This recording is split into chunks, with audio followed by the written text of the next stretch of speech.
नया topics current video की शुरुआत करते हैं। बड़े ही गौरव की बात है भारतीयों के लिए कि जिस ब्रिटेन ने हमारे देश पर 200 वर्षों तक शासन किया, आज उन पर शासन करने की बारी आ चुकी है।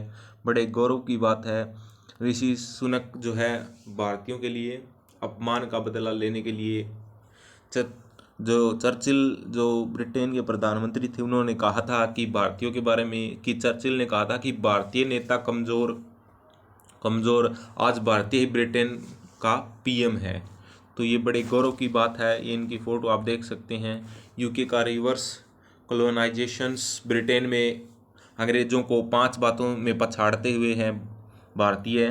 तो करंट अफेयर का टॉपिक्स है, और जो अंदर करंट अफेयर के जो क्वेश्चंस आएंगे आपके कॉम्पिटिटिव एग्जाम में, तो उसके लिए इम्पोर्टेंट है। और देखेंगे ब्रिटेन का पूरा इतिहास, जानेंगे इससे रिलेटेड जो भी होंगे सबको डिटेल में पढ़ेंगे।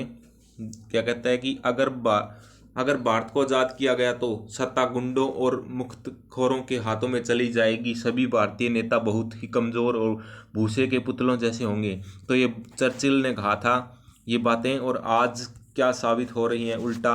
ये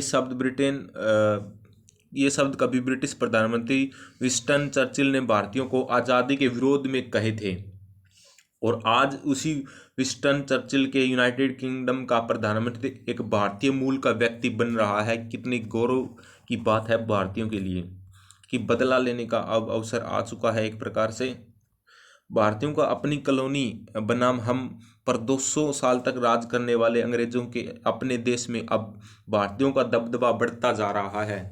भारत से बाहर रहने वाले भारतीयों की आबादी के लिहाज से देखें तो यूके का रिवर्स कॉलोनाइजेशन हो रहा है, यानी भारतीय की जो संख्या है वहाँ बढ़ रही है। आगे देखते हैं कि पूर्व ब्रिटिश राज में जितने गोरे भारत में रहे, आज उसके 10 गुना भारतीय यूके में हैं।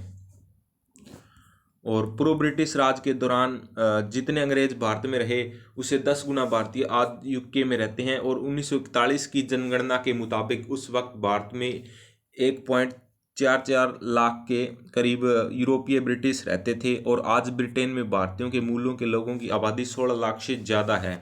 तो यही कहीं ना कहीं कारण है कि भारतीयों ने उनको वोट दिए। जो भारतीय बाहर रहते हैं तो उनके कारण बड़ी मतों से उनकी जीत हुई। यूके में बसी ये भारतीय आबादी वहाँ शिक्षा, प्रोफेशंस, राजनीति, हर क्षेत्र में अपना दबदबा कायम कर रही है। इसी दबदबे का अगर असर है कि ब्रिटेन की लगभग हर सरकार में अब कैबिनेट में भारतीय चेहरे जरूर होता है। आगे देखते हैं कि भारतीयों की पहचान और उनकी क्रेडिबिलिटी सिर्फ भारतीयों के बीच ही नहीं, बल्कि यूके में बसे अंग्रेजों और अन्य एथनिक ग्रुप्स के बीच भी काफ़ी ज़्यादा है। यही वजह है कि ऋषि सुनक की लोकप्रियता की तुलना लोग टोनी ब्लेयर से करते हैं। आगे देखते हैं कि कहता है कि पहले समझिए कि यूके में ऋषि सुनक पॉपुलर क्यों है, यानी कि क्या रीजंस है कि वो प्रधानमंत्री बने, वो इतने पॉपुलर हो गए, एक भारतीय हो गए विदेशों में, कैसे प्रधानमंत्री बने। तो ऋषि जो कंजर्वेटिव पार्टी में काफ़ी पसंद किए जाते रहे हैं, और तभी 2015 में उन्हें यॉर्कर्स की रिचमंड सीट से सांसद के चुनाव में जो है उतारा गया। और यह सीट कंजर्वेटिव्स की सबसे सुरक्षित सीटों में से एक मानी जाती है, और 100 वर्षों से ज़्यादा समय से यहाँ कंजर्वेटिव की जीतते ही रहे हैं, और इसी तभी से लगातार इसी सीट से सांसद हैं। और बोरिस जॉनसन ने उन्हें 2019 में chief of secretary of treasury बनाया था। उसके अगले ही दिन उन्हें प्रीवी काउंसिल का सदस्य भी बना दिया गया। 13 फरवरी 2020 को कैबिनेट रिशफल में उन्हें वित्त मंत्री बनाया गया। ये कोरोना महामारी का दौर था, और इसी दौर में महामारी के आर्थिक असर को कम करने और नौकरियों बचाने और कंपनियों को सपोर्ट करने की उनकी नीतियां जनता में काफ़ी लोकप्रिय रही। आगे देखते हैं कि ऋषि को वो कदम जिन्होंने बड़ी लोकप्रियता दिलाई। तो इनकी फ़ोटो आप देख सकते हैं, संसद में खड़े हैं। सबसे पहले कि जब जॉब रिटेशन स्कीम कोरोना काल में ऋषि सुनक ने बतौर वित्त मंत्री जॉब रिटेंशन स्कीम की शुरुआत मार्च 2020 में की। और स्कीम में क्या था? स्कीम के लिए क्वालिफाई करने वाली कंपनियों को सभी कर्मचारियों की कुल तनख्वाह का एम्प्लॉयमेंट कॉस्ट 80% हिस्सा सरकार को देती थी। यानी एक कर्मचारी को हर महीने 2.34 लाख रुपए तक की मदद मिल रही थी। It out to help out. England के होटल्स और रेस्टोरेंट को दोबारा खड़ा करने के लिए ऋषि सुनक ने यह स्कीम शुरू की थी। स्टम्प ड्यूटी और वेट में छूट से होटल्स और रेस्टोरेंट के लिए हर ऑर्डर की लागत करीबन 50% तक कम हो गई थी। तो करंट के अंदर ये पूछे जा सकते हैं कि क्या स्कीम थी ब्रिटेन के अंदर। बिग टेक पर टैक्स। जून 2021 में ऋषि सुनक ने लेक्रेस्टर हाउस में G7 देशों की शिखर वार्ता की मेजबानी की थी और उनकी पहल पर सभी सदस्य देश मल्टीनेशनल कंपनियां और फेसबुक, गूगल जैसी बिग टेक कंपनियों द्वारा एक न्यूनतम वैश्विक टैक्स पर सहमत हुए।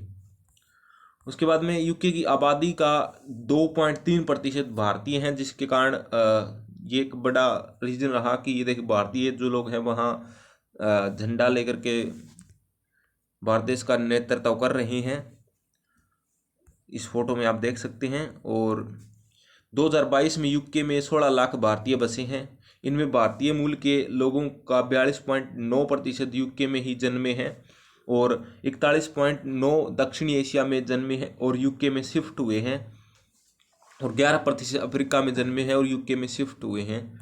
तो इस प्रकार दूसरे देशों की आबादी ज़्यादा है। भारतीयों की आबादी में अंग्रेज़ों से भी ज़्यादा यंगस्टर्स हैं। यानी कि भारतीय ज़्यादा यंगस्टर वहाँ है आज एजुकेशन के मामले में या जॉब्स के मामले में वहाँ लोग गए हुए हैं। तो ये तस्वीर में कुछ युवा बैठे हुए हैं जिनका इंट्रोडक्शन मैम ले रही है। भारतीयों की आबादी में अंग्रेज़ों से भी ज़्यादा यंगस्टर्स। तो इसके अंदर देखिएगा 33.4% भारतीय आबादी यूके में 18 से 34 साल की है और 20.3% अंग्रेज़ों की आबादी में 18 से 34 साल के लोगों की हिस्सेदारी है। और अब थोड़ा सा ये देखते हैं डाटा कि आयु वर्ग 0 से 24 साल के जो हैं वो भारतीयों की आबादी 32.4% है, जबकि ब्रिटिश आबादी है वो 28.9% है। 25 से 44 वर्ष के अगर लोगों की बात करें आयु वर्ग के, तो यहाँ 38.5% तो भारतीय हैं और 24.9% जो है ब्रिटिश है। उसके बाद 45 से 59 वर्ष के आयु वर्ग में बात करें तो 17.2% जो है वो भारतीय हैं और 20.6% ब्रिटिश हैं। उसके बाद 60 से ऊपर की अगर बात करें तो 12% जो है भारतीय हैं और 25.6% जो है ब्रिटिश आबादी है। और बात करें कि यूके के भारतीय पढ़ाई में गोरों से बेहतर है, यानी कि भारतीय जो वहाँ जा कर के अच्छे उनसे ज़्यादा मार्क्स ले रहे हैं, उनको कंपटीशन दे रहे हैं, तो वहाँ जा कर के बड़े बड़े कोर्स के अंदर डिग्रियाँ कर रहे हैं। तो इसका थोड़ा डाटा देखते हैं क्या कहते हैं कि प्राइमरी एजुकेशन में आगे हैं। 76% भारतीय जो बच्चे प्राइमरी एजुकेशन के बेसिक मानकों पर खरे उतरे हैं और 65% अंग्रेजी बच्चे इन मानकों पर खरे उतरे हैं। 10वीं में भी बेहतर है। 10वीं कक्षा की अगर बात करें 10th क्लास के अंदर तो 62% भारतीय बच्चों को जो GCSE 10वीं के बाद समकक्ष में अच्छे नंबर लाए हैं और अंग्रेजी बच्चे जो हैं 42.7% बच्चे ही इस परीक्षा में अच्छे अंक प्राप्त कर पाए हैं। हायर एजुकेशन की अगर हम बात करें तो स्कूल जो कॉलेज के अंदर तो 96% भारतीय बच्चे यूके में हायर एजुकेशन लेते हैं और जबकि अंग्रेज़ों के बच्चे हायर एजुकेशन में 85% ही है। तो ये आंकड़ा कहीं ना कहीं दर्शाता है। नौकरी और तनख्वाह में बराबरी की टक्कर है यहाँ। ये कुछ देख सकते हैं कि दो अंग्रेज बैठे हैं और 2 भारतीय बैठे हुए हैं। तो इस फोटो से आपको काफ़ी अंदाज़ा हो सकता है। टॉप प्रोफेशंस के अंदर जो भारतीय हैं वो 31% भारतीय यूके में इंजीनियर, वकील जैसे प्रोफेशनल्स हैं, जबकि 26.4% भारतीय सिविल और सर्विसेज, हेल्थ सेक्टर और एजुकेशन में हैं। उसके बाद में सालाना आय में अगर अंग्रेज़ों से आगे हैं तो 43% भारतीय परिवारों को सालाना आय 32.5 लाख या ज़्यादा है, और जबकि 42% अंग्रेजी परिवार सालाना आय के इसके मानक पर खरे उतरे हैं। आगे हम बात करें कि होम ओनरशिप में अंग्रेजों से आगे है। 74% भारतीय यूके के अपने घर के मालिक हैं, जबकि 68% अंग्रेज है अपने घर के मालिक है, यानी कि खुद के जिनके घर हैं, बाकी किराए के मकान पे रहते हैं। समाज में ज़्यादा भरोसेमंद है, यानी कि भारतीयों पर ज़्यादा विश्वास किया जाता है, तभी तो आज जो ऋषि सुनक है वो ब्रिटेन के प्रधानमंत्री बन पाए हैं, तो ज़्यादा भरोसेमंद है।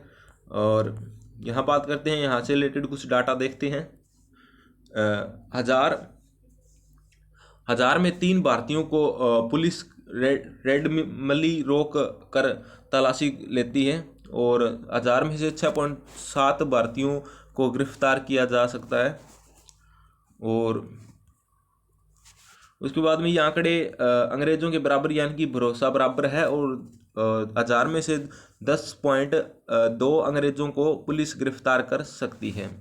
और सभी आंकड़ों यूके 2011 की जनगणना पर आधारित है। ये जितने भी डाटा हमने लिए 2011 की जो यूके की जनगणना हुई थी उससे रिलेटेड ये डाटा है। और आगे जानते हैं कि जानिए यूके की राजनीति में भारतीयों की चमक क्यों ज़्यादा है, यानी कि इंडियन पॉलिटिक्स वो यानी कि भारत के लोग हैं वो यूके की पॉलिटिक्स में कितना पार्टिसिपेंट है, उनको ज़्यादा क्यों पसंद किया जाता है, इसका रीज़न जाने की कुछ भारत के व्यक्ति हैं जो ब्रिटेन की पॉलिटिक्स में आज भी हैं, इनकी तस्वीर आप देख सकते हैं। तो थोड़ा सा इसका बैकग्राउंड जानते हैं क्या रहा इतिहास। आज़ादी से पहले ही भी पार्लियामेंट तक पहुँच, तो 1841 में डेविड डाइस और सोमर ब्रिटिश पार्लियामेंट में पहुंचने वाले पहले भारतीय मूल के व्यक्ति थे। 1892 में दादा भाई नौरोजी की ब्रिटिश पार्लियामेंट में चुना गया। और इधर बात करें मगर 1842 में उन्हें रिश्वत लेने के आरोप में हटा दिया गया था, और नौरोजी को यूके में भारतीयों को राजदूत माना जाता था। आगे हम बात करते हैं कि आज कई सीटों पर निर्णायक वोट बैंक, तो भारतीय यूके कई सीटों पर निर्णायक वोट प्रतिशत रखते हैं, और यूके और वेल्स के 3.48% शहरों में से 17 में से 50.2% भारतीय आबादी रहती है। अब बात करते हैं कि शहरों के अंदर जो भारत की आबादी का हिस्सा कितना है। लेस्टर के अंदर 6.6% है, और बर्मिंघम में 4.6, हेरो के अंदर 4.5 है, ब्रेंट में 4.1 है, वुलर हेम्पटन के अंदर 2.3 है, सैंडवेल में 2.2 है, बार्नेट में 2 है, कोवेंट्री के अंदर 2% है। तो इस प्रकार देख सकते हैं। आगे ये हमने देख ही लिया, और भी शहरों का ये डाटा है। तो अब थोड़ा चुनाव के बाद कैसे रुझान बदले हैं देखते हैं। देखिए भारतीयों का रुझान कैसे बदल रहा है। जो इलेक्शन ईयर्स के और भारतीयों के किस को वोट दिए गए, तो 2010 का जो चुनाव था 61% लेबर को और 24% जो है कंजर्वेटिव को, और 2015 के चुनाव में 57.5% जो लेबर को और 31% कंजर्वेटिव को, और 2017 चुनाव में 58% लेबर को और 40% कंजर्वेटिव को। और अब बात करते हैं कि ब्रिटेन के अगले प्रधानमंत्री होंगे ऋषि सुनक 28 अक्टूबर को शपथ लेंगे। तो किस तारीख को शपथ लेंगे? 28 अक्टूबर को ये शपथ लेने वाले हैं। रेडी फॉर ऋषि पहली बार सांसद चुने गए 2015 में। तो 2015 में पूछा जा सकता है कि पहले सांसद चुने गए। 2018 में सरकार में बतौर मंत्री शामिल हुए थे, 2018 में मंत्री के पद पर गए थे। आगे हम पढ़ते हैं, ये थोड़ा सा और रहता है आपका कि भारतीय मूल के ऋषि सुनक ब्रिटेन के नए प्रधानमंत्री होंगे। सोमवार को कंजर्वेटिव पार्टी के संसदीय दल ने सुनक को नेता चुना है। उन्हें चुनौती देने वाले पेनी मोरडॉन्ट ने नाम वापस ले लिया है। तो इनको चुनौती किसने दी है, इनका नाम याद रखना, पूछा जा सकता है एग्जाम में। इससे पहले पूर्व प्रधानमंत्री बोरिस जॉनसन ने भी नाम वापस ले लिया है। तो सुनक को करीबन 200 सांसदों का समर्थन मिला है, और पेनी के पास ये आंकड़ा 26 का ही रहा है। तो पेनी ने इनके साथ टक्कर की थी, उनको सिर्फ 26 ही सीटें पर जीत मिली, जबकि इनको 200 सांसदों का समर्थन मिला था। 200 सांसद इसी प्रकार ये इतनी जीत से ये ब्रिटेन के प्रधानमंत्री बने। तो ये आज का करंट का टॉपिक्स पर मैंने वीडियो बनाई, आपको कैसी लगी आप कमेंट सेशन में बता सकते हैं। और इसी प्रकार की और करंट से रिलेटेड टॉपिक वीडियो हमारे चैनल पर आपको मिलती रहेगी। चैनल के साथ बने रहिएगा और वीडियो को शेयर कर दीजिएगा। धन्यवाद।